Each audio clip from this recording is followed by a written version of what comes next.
we're going to talk about Chelsea because, well, the last few weeks have been a bit of a tricky time for Frank Lampard, probably the hardest time of his Chelsea managerial career so far. But, there's always going to be bad patches. But as you'd expect, when it comes to Chelsea, if you start losing games, the owner of Roman Abramovich will come and knock on your door and wonder if the results are going to change, because the rumours are coming out that there has been a shortlist gathered up by the owner, and that includes Brendan Rodgers, Nagelsmann from RB Leipzig, Thomas Tuchel, and yeah, it's not looking good for Lampard. But they've got Fulham this weekend, which they should win on paper, but Fulham are on good form at the moment in terms of fighting for survival. I'm with Jack Price. Now, Jack, you know me, I'm a guy who believes in sticking with a manager in football, despite little bad patches here and there. But this just sounds ridiculous to me. I mean, Lampard's only had a few months since he's had these new recruits, and you can't just expect it to all work out of nowhere. I mean, if it does, it's a bonus. Yeah, I mean, I'm not going to lie, as a Lampard fan and obviously as a Chelsea fan, you do get a little bit annoyed that every week when we lose, he sort of said, you're getting the same sort of excuses that the team still need to gel, they're new players. But at the end of the day, you've got to understand that fact. And I think, obviously, I think Chelsea always have a list of standby managers. I think that's a given. Whoever's in the role, they must always have a standby. Yeah, Avram Grant, as we know, has already been in the news about possible roles again this week. But I think that's always a thing at Chelsea. It doesn't matter who's in charge in the club. There's always going to be maybe a list of standby managers. And I think obviously Lampard knows that going in. He was a player. He had numerous managers as a player at the club. So, he's probably one of the main people that understands that fact that, there's always going to be pressure as a manager. And I think, we still got to remember that Lampard is technically an inexperienced manager. He had that one season at Derby. He's had that first season at Chelsea. He's in his second season. And I think you always get a little bit of a blip with that second season. I think, Ollie's had that little bit of a blip as well. Yep. We've seen, he seems to ride the wave of that. He's very good at that as Ollie. And obviously United are doing well at the minute, which is annoying me because they were lower than us. Sorry, Davey, sorry. But they're annoying us because we were doing well. And then we've had that a little bit of a dip. And then United have just took an absolute, surge. But that's what happens if you honestly give managers time. And I think the sort of rumours about Frank Lampard is silly. Yes, okay, we have lost. We're winless in 3 Premier League games. I know we won 4-0 against Morecambe, but surely that's a given. Being a club like Chelsea, that was needed, though, wasn't it? Exactly. And I think the fact that Werner and Havertz were actually, on the goal sheets as well, or Werner was scored a goal as well because his goal drought, people were just going on and on and on. I think Werner, actually, if I go on to Werner specifically, I think he's had a lot of poor, harsh criticism, to be fair, because Lampard's been playing him on the wing. And as a striker, you're not going to get them goals when you're playing, I don't want to say out of position because he can play anywhere, but he is a striker. So ideally he needs to be playing in that position. So I think that record against him was a bit harsh, but to have him on the score sheet as well and to just get that bit of confidence, I think Billy Gilmour played well in that midfield. I think we need to have a bit of a reshuffle in there because personally for me, I think Kante's been poor for about a season, maybe a season and a half. So why keep playing him in that position? Yes, okay, he is N'Golo Kante, but if Gilmour's playing better, you play the youngsters, and I think Frank has done that in the past, and I think we might need to look at that. I think a game against Fulham might be a prime example to put somebody like that in there. But yeah, I just think the criticism, like you said, I agree. I think it's harsh, but I think Lampard's probably the first person, like I said, to admit that that's always going to be a thing at Chelsea.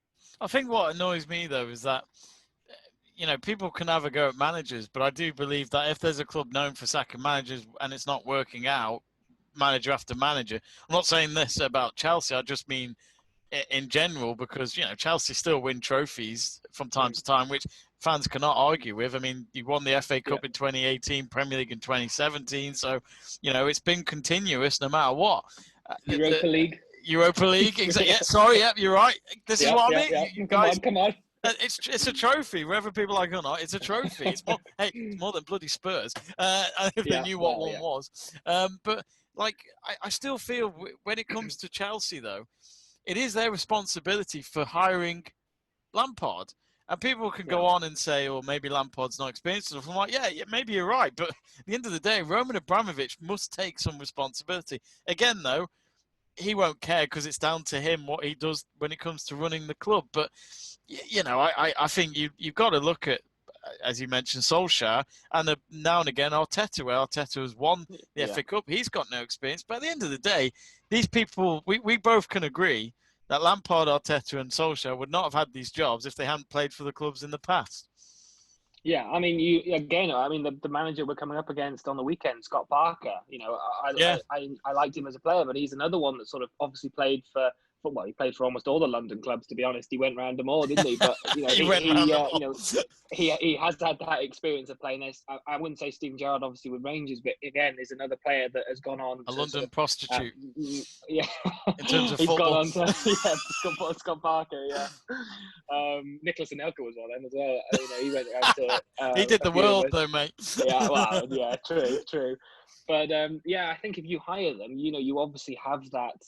You need to have that understanding. And I think the issue with Chelsea is that we've had success of actually sacking managers, because as soon as we sack a manager and bring somebody else in, they normally win a trophy, either in their first season or second season or whatever. And I think that's been a downfall. Is actually people have looked at it and gone, well, actually it's successful if they sack one and bring another one in.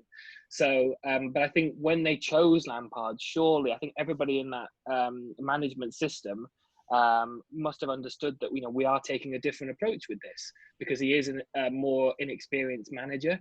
I think Steven Gerrard said this on another podcast. It was like that, I've been a player for say 20 years and then a manager for 2 or whatever, whereas the likes of had a successful career as a player, and then the likes of Mourinho and Brendan Rodgers may not have had a successful playing career, but they've gone on to have more experience, 20 years of management or coaching. Yeah. So they already have that extra knowledge of being a manager or coach, whereas we've got to sort of catch up in that sense. And I totally agree. And that's the gamble sort of Chelsea have taken with hiring Lampard in that role.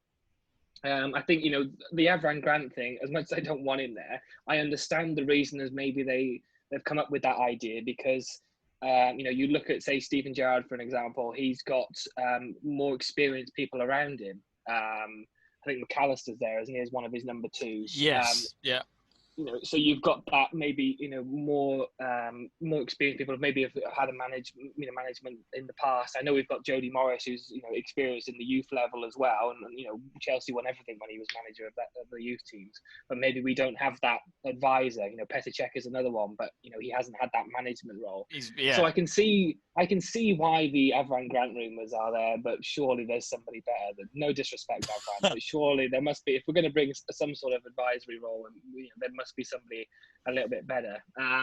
But yeah, again, like I said, if I go back to it, that's the sort of gamble that Chelsea took when they hired Lampard. And I think you always get the Lampard out things. I don't know who them Chelsea fans are, but if you're a true Chelsea supporter, you obviously want it to be a success. And you support them to the day they go. Yeah, and obviously you can look at it and go, maybe Chelsea, hired him a bit too early. Maybe they should have left him at Derby. Maybe he should have had a couple more management roles. But if the opportunity arises and Chelsea offer it to Lampard, he's never going to turn it down. And you've got to go with it and see where it goes. And to be honest, like I said, as a Chelsea fan, you just got to support it. And I think you always are going to have that little rut. We go back to Ollie. They obviously had that issues, and every week was Ollie out. I mean, there still is every week Ollie out. Still is, even after we go top. Yeah, exactly. So you're still always going to get that. But I think that, again, the true United fans realise that if it's it's better than bringing in somebody that doesn't know the club. He knows the club inside out. He knows the values of the club. He knows what it means to be a player of the club. Surely they're the best people to have it. I still think as well. Maybe this is a thing that could happen with other clubs as well when they hire inexperienced managers is, look, if it doesn't work out, let them go for 10 years.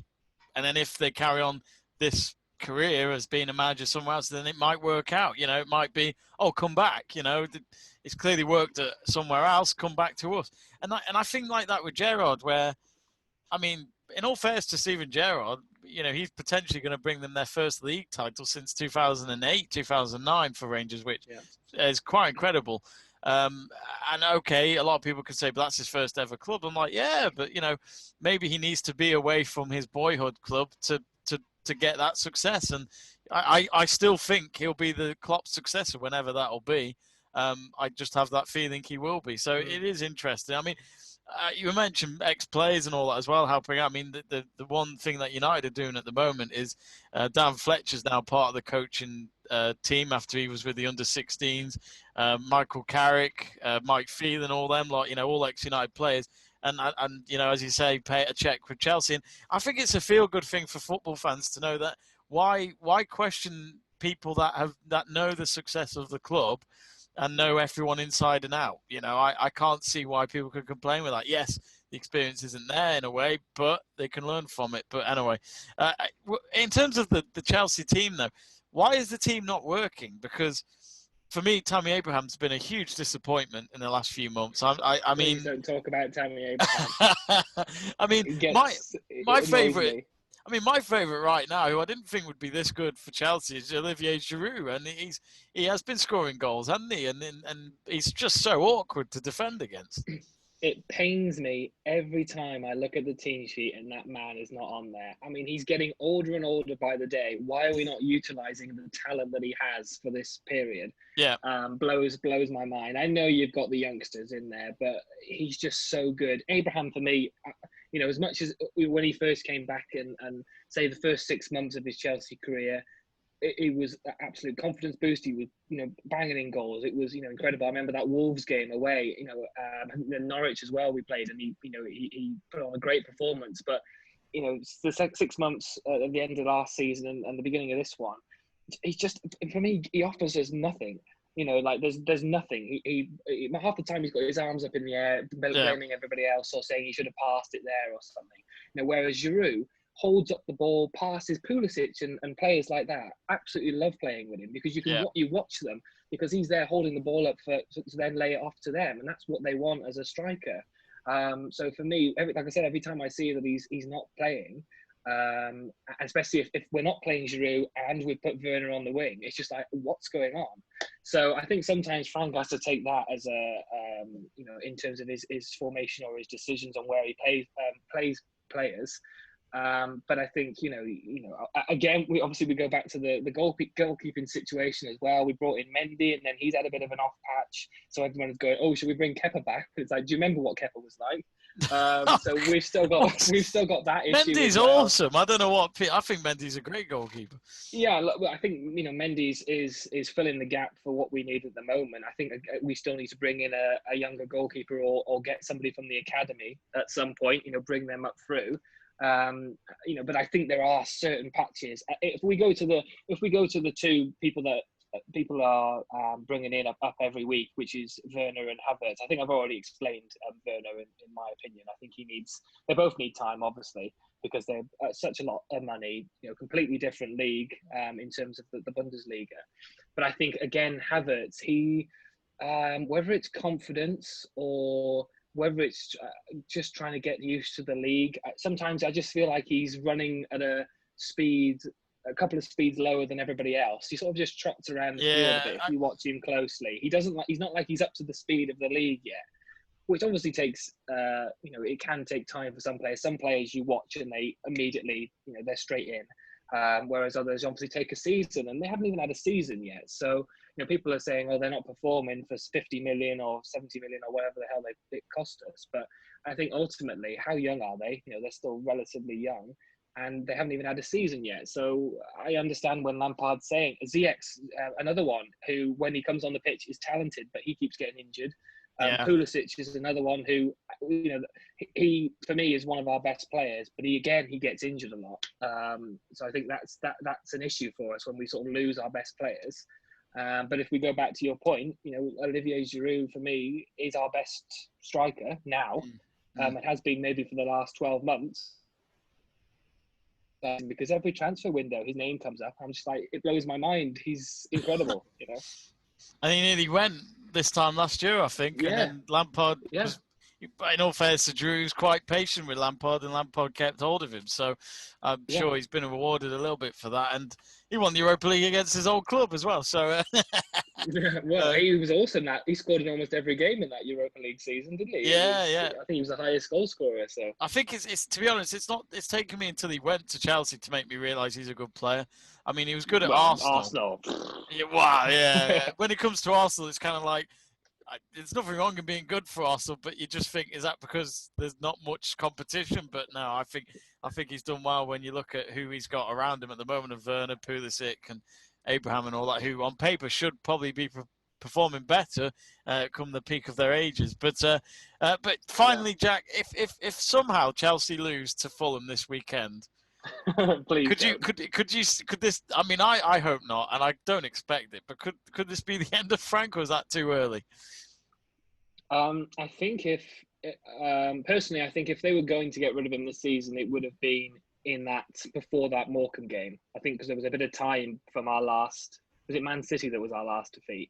And that was depressing. It was over 3-0 in 20 minutes. Yeah. It was depressing. Our defending was shocking. So I think if they were going to do something, maybe something so drastic, I would have thought they would have done it at that period because of the way we lost. They obviously then give it time for Frank to settle up for the FA Cup. We obviously won that game. Fulham, I know this is meant to be quick, but Fulham are, as much as they're at the lower of the team, they are a dogged team and they are putting up a fight against everybody. We saw that against Tottenham a couple of days ago. So I think it's still a possibility that, Fulham are going to put on a good game against us. But I think, for us, it is a sort of must-win game at the minute. And I think the players need to know that. And I'm guessing Frank will tell them that. He's an experienced player and, knows that feeling of we need to put on a performance. So I hope we get a result, but I don't think, even if we lost, I don't think they would get rid of Lampard. It sort of shocked me if they did. But I think they need to go with the approach of surprisingly, I'm going to praise Ed Woodward at Manchester United of actually leaving Ollie in place, because there's so many times in this last 12 months that they could have got rid of him. And they didn't. And I know you haven't obviously won the league yet, but from where you were to now being at least top of the league, when was the last time that was? Was it 2013? 2020, yeah, when we last won the league. So, Yeah, so look, you need to give them time. I don't think that they would, but, who knows with Chelsea, to be honest.